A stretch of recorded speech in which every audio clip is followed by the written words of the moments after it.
Hello guys, happy Tuesday night. Hello. Hello mga palanggay. Good evening. Kain tayo guys. Ayan. Take away. Huwag nang ilipat sa plato. Para walang hugasan. Diretso ng tapon. Bihon is my dinner. And then 2 chicken wings. And then 1 fish cake. Yan lang. Ang simple. Simpleng hapunan. Yan ang buhay OFW.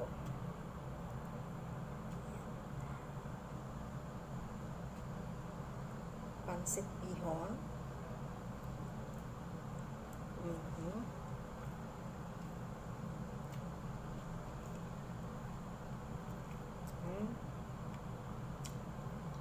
Chicken wings. Yan ang fish cake. Fish cake guys.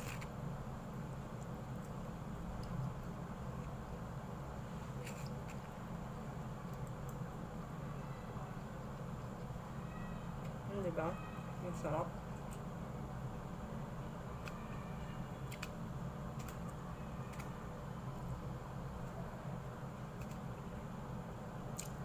Whole day.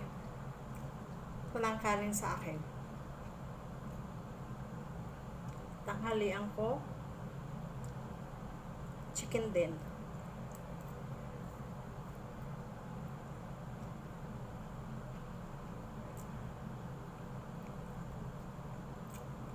Bukas lilipad na ako.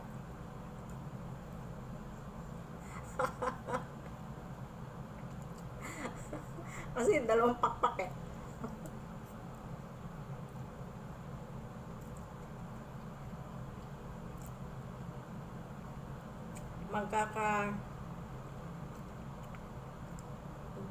Balahibo na lang ako lang.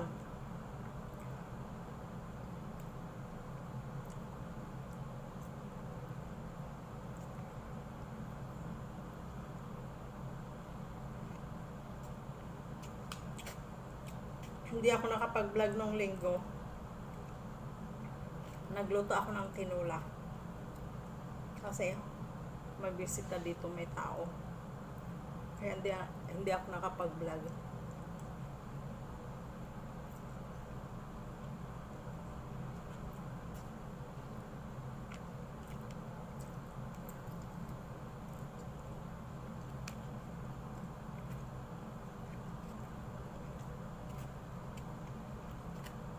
Hindi mo tayo inom ng tubig para maubos yung bihon.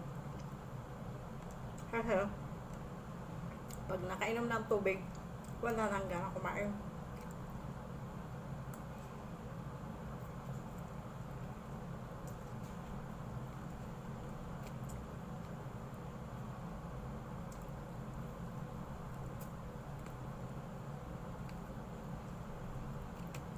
Actually, ang tawag dito ay nasilama. Kaso lang, ayoko ng rice dahil may coconut. Gata ang pinangluto.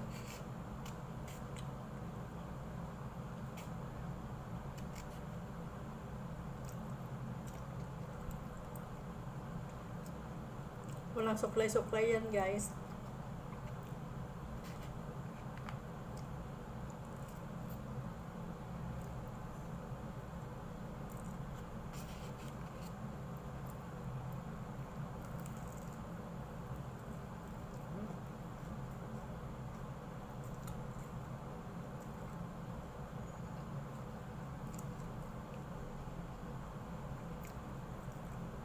Pero pasalamat tayo kasi may pagkain tayo.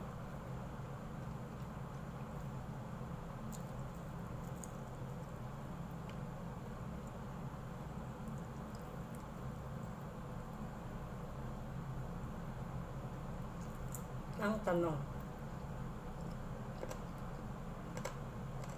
maabutan pa tayo dito ng magdamag?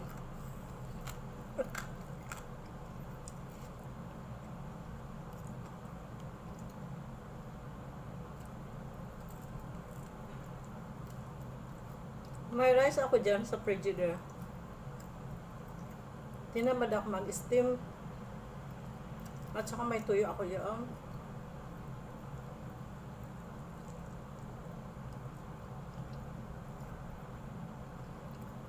Bukas na lang i-steam ko yun. Tapos, tuyo.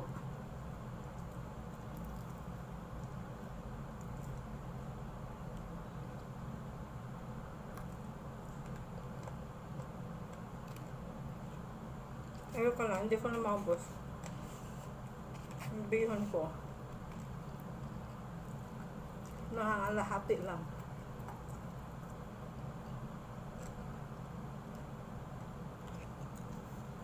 Ayoko na. Nasusuka ako. Ayun ako.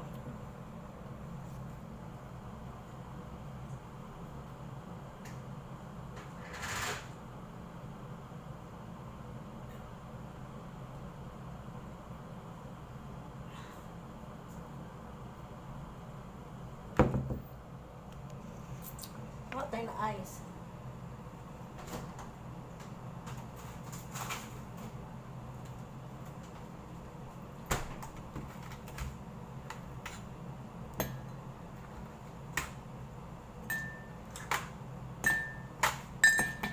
Ngayon ako na-stack ko ng ice ha. Wala akong bisita.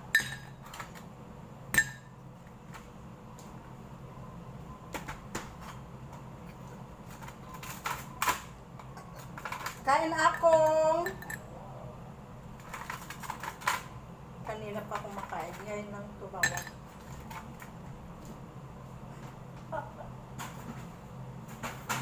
Ngayon lang nagyaya.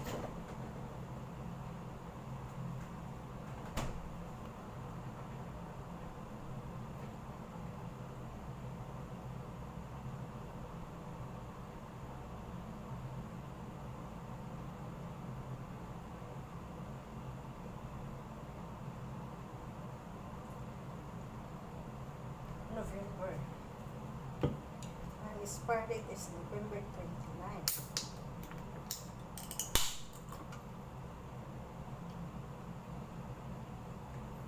Kahapon hindi ko gusto yung lasa ng ano. Tinapon ko kaya. Try ko ngayon.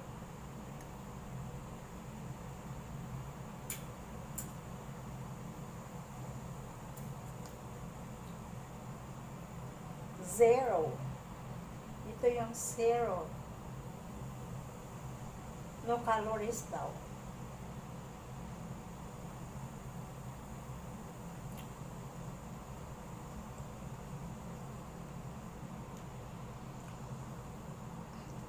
Hindi ko maubos yung bihon ko. Ako'y ano, nasusuka. Pak na lang ng manok. Tapakin natin.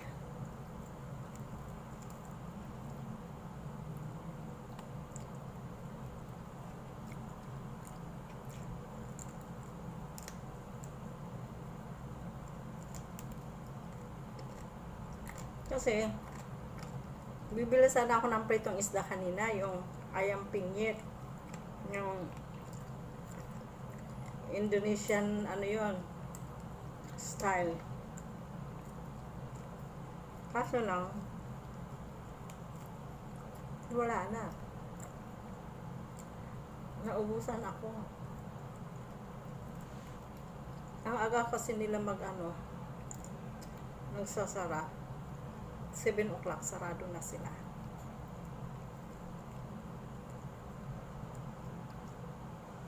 "6:30 pa lang, wala na silang ano eh. Wala na silang isda.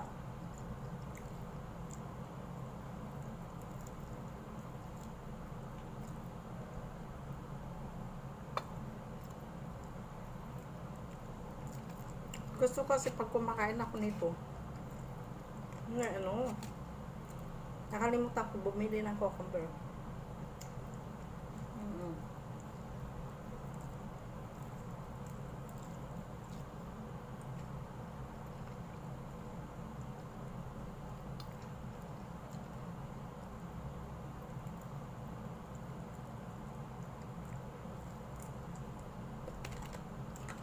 Gusto yun. Pag may cucumber.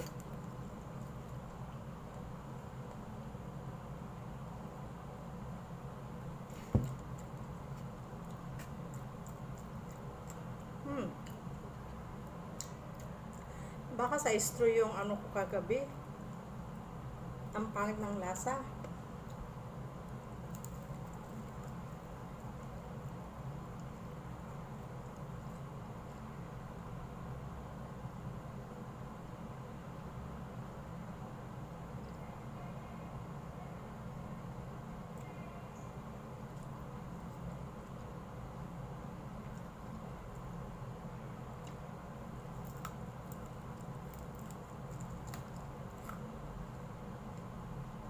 Dahan-dahan tayo kasi matigas.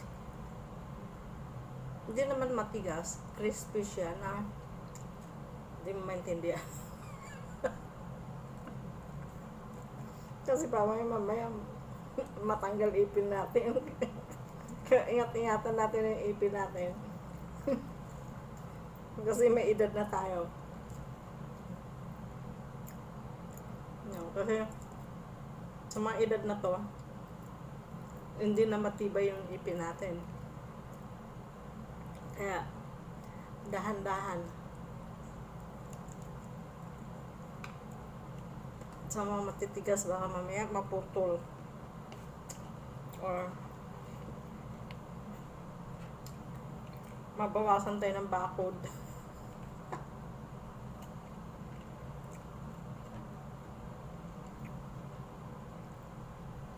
Nabawasan na nga eh. Yan na. Totally, hindi naman ano yan eh. Hindi sira. Walang butas. Nung nagpa-cleaning ako, bago ako pumunta ng Middle East yata yun. Or dito na sa Singapore. Sabi ko, pagdating ko na galing Middle East, hindi nagpa-linis ako ng ipin. Tapos, tuwing sabi nila, yung dalawang dentist na ang pinuntahan ko, nagpa-cleaning ako sa isa, tapos hindi ako kontento, pumunta naman ako sa kabilang dentist. Ngayon, sabi ko, nagpalinis na ako, pero sabi ko hindi niya nakuha. Dahil kahit matigas-tigas na ang kanin lang, or di ba yung matigas na minsan nahaluan kahit isang bote lang na tutong, pag nanguya mo yun, masakit talaga. Tapos ang sabi niya, wala namang butas, sabi niya malinis naman. Ako makulit. Sabi ko, pero bakit masakit? Sabi ko, pakicheck po ng maigi. Ang ginawa nila, hindi nila pinaalam sa akin. Sabi ko, ako naman singa. Sabi ko, ano kaya yung sabi ko yung binabarina? Oo. Yung ganyan. Patuloy ako nga. Tapos, sinabi niya sa akin, magmumog ka. Hindi, mumog. Kasi, syempre, naka-STD yung tubig dun eh. Yung nag-i-spray. Sabi niya sa akin, magmumog ka. Tapos, nung nagmumog ako, sinalat ko, ginanya ko yung dila ko. Ha? Bakit ang laki ng kalahating ipin ko ang tinuha. Kalahati talaga. Sabi niya sa akin, kaya sabi niya masakit. Kasi, yung mga kinain ko daw na karne, na doon, sumiksik na doon sa ilalim. Kaya, pag nadiin siya, masakit. Sabi ko, kinakarayom ko yan. Sabi ko, tinatanggal ko kung may tinga, pero wala akong nakukuha. Sabi ko. Tapos yung yung parang thread na yun din ang ginagamit ko. Yung floss. eh wala din.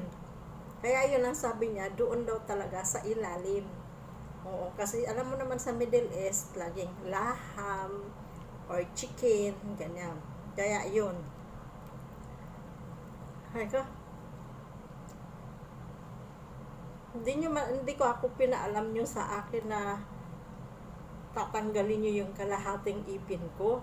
Tapos sabi niya, pastahan na lang natin. Sabi niya, hindi. Pinastahan. Ano pang inireklamo ko? Kasi tapos na eh. Ngayon, nung tutusin, wala siyang yung itim na, yung sira, ganon. Wala. Pinastahan nila. Kaya kinabukasan, ang flight ko na eh. Kaya sa ngayon,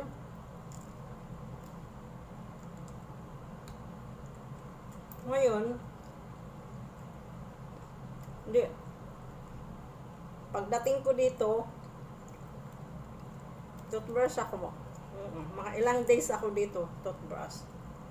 Alam mo, natanggal. Natanggal yung pasta. Tapos, papasta na naman ako dito. Ang nangyari, mga ilang buwan natanggal din. Hindi na ako nagpapasta. Ha?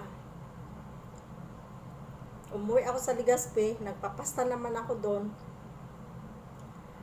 Kaso lang, pagdating ko naman dito, masakit. Kasi, yung gums ko, sinabay yata magpasta, napastahan yata yung gilid ng gums ko, masakit. Tapos yung isang ipin ko, nadamay din sa pasta. Kaya ngayon, tingnan mo, dahil natanggal, dito sa may binutasan nila, natanggal yung pasta ko, tapos ang naiwan, kasi natanggal na yung kalahating ipin eh. Tapos yung kasama yung pasta, tapos yung naiwan, yung pasta dun sa matibay na ipin. May pasta. Kaya ngayon, ang talas. Kasi, naiwan yung pasta dun sa pinakamatibay na ipin. Yan. Wala naman ako na yung itim na sinasabi na sira. Wala. Yan lang kasi masakit.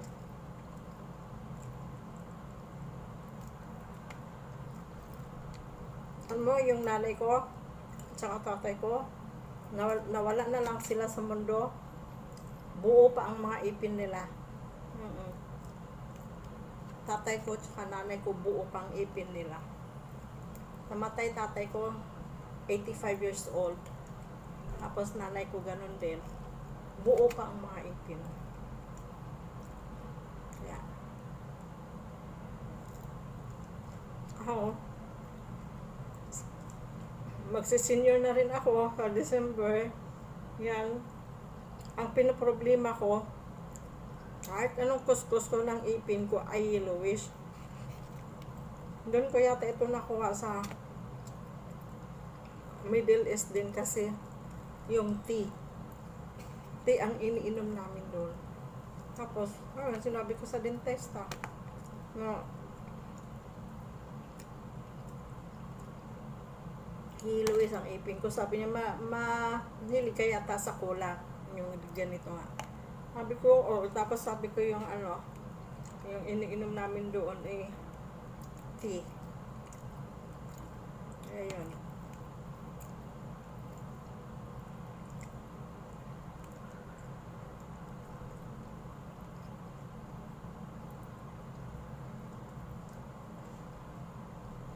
Pero okay lang, at least matibay. Tsaka wala naman mga tinga-tinga eh.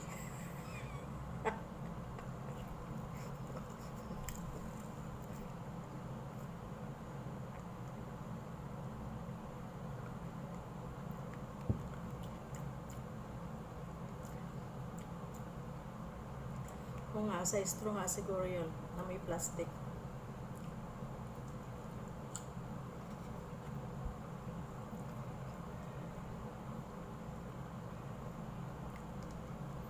Papak na lang tayo ng manok kasi hindi natin naubos yung ano, yung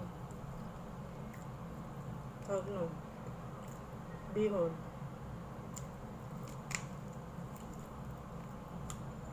Dito kasi,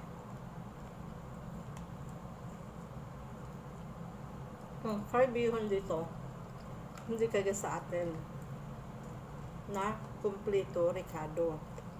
Dito, i-fry lang, tapos lagyan ng, magpakulo ka ng tubig, yung pinakaano nila, sauce niya, tapos walang sibuyas na walang bawang eh. Pakulo lang ng tubig, lagyan ng toyo, lagyan ng light sauce, yun lang. Wala nang sahog. Bibili ka, bukod-bukod ang sahog. Kaya, ang sahog, ibang presyo din yun. Bumili ka, kagaya niyan, 2 chicken rice, ibang presyo yan. Tsaka yung fish cake, ibang presyo na naman yan. Hindi kagaya sa atin na bumili ka ng bihon, complete Ricardos na yun.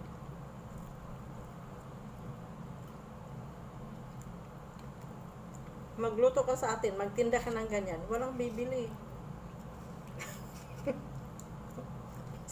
Sinong bibili niya? Wala. Saka ang nagpasarap lang dito yung chili, di ba?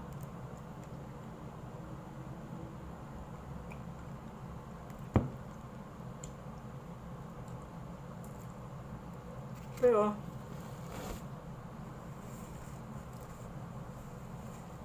ito, ang haba-haba ng pila.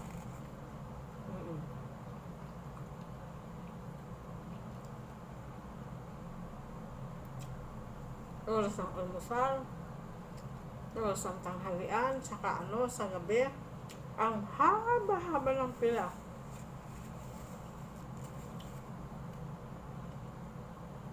Kasi ito ang pinakamura.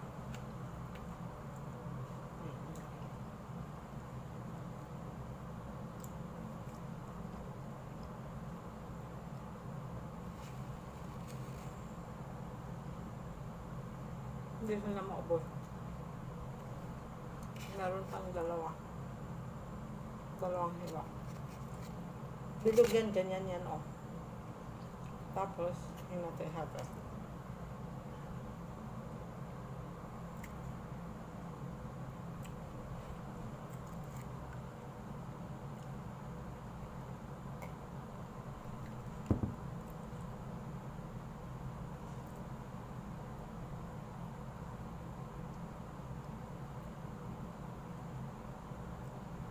Yung buto ng chili, ng sili, dumikit sa aking ipin. Okay guys, thank you for watching. Tama na muna yung chika natin. Bukas naman. Okay, thank you very much guys. Thank you for watching. Thank you guys. Sana hindi kayo magsawa sa kapanood sa aking mga videos. Thank you very much guys. Please support my videos, my channel. Thank you very much. Love you all guys.